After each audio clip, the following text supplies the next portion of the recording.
दुनिया का वो सबसे बेहतरीन खूंखार हथियार सभी टोटल 195 देशों में जो है सिर्फ भारत के पास। भारत ही है इस खतरनाक ब्रह्मास्त्र का जन्मदाता, जो खास हथियार जिसकी अमेरिका तक नहीं काट।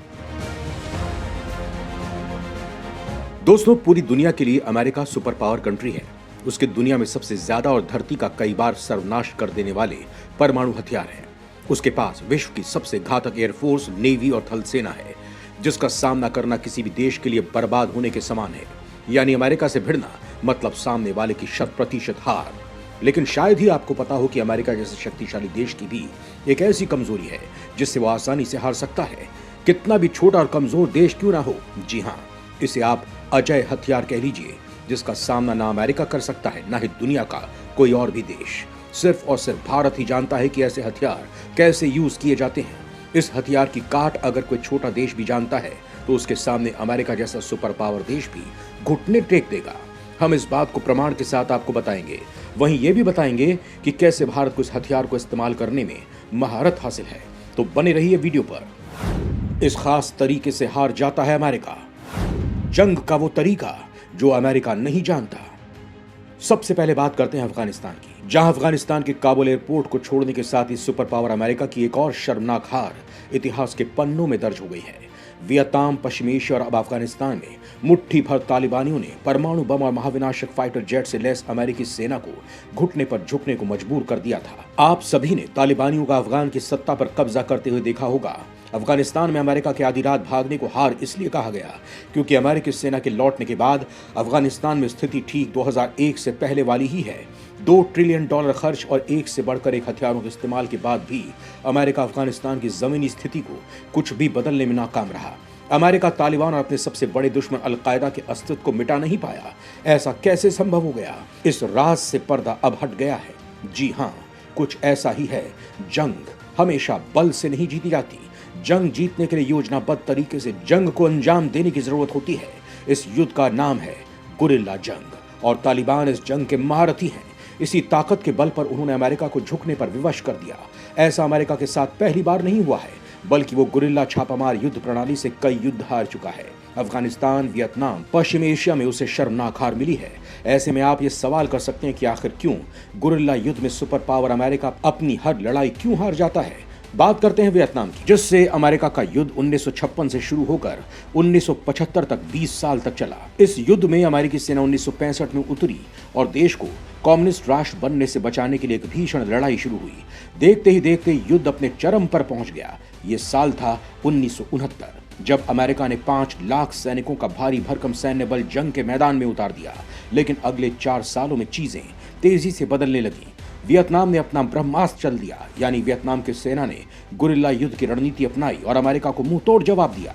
इस युद्ध से अमेरिका के पैर उखड़ने लगे। अमेरिकी सैनिकों की लाशें जब घर लौटने लगी तो अमेरिका में हाहाकार मच गया, जिसके बाद अमेरिका ने 1973 में बिना किसी अंजाम तक पहुंचे अपनी सेना को वापस बुला लिया। गुरिल्ला युद्ध के मैदान में अमेरिका को मिलती है शर्मनाक हार।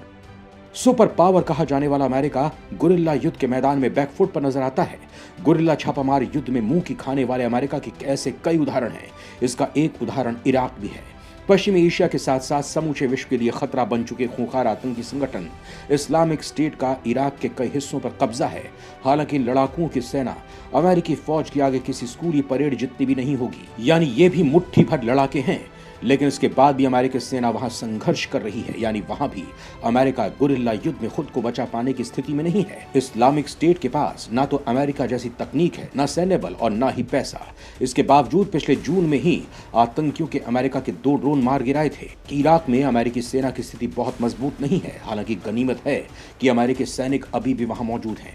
हो सकता है कि बहुत जल्द बाइडेन वहां से भी अपनी सेना वापस बुला ले। छोटे छोटे देशों से भी मिल चुकी है शर्मनाक हार।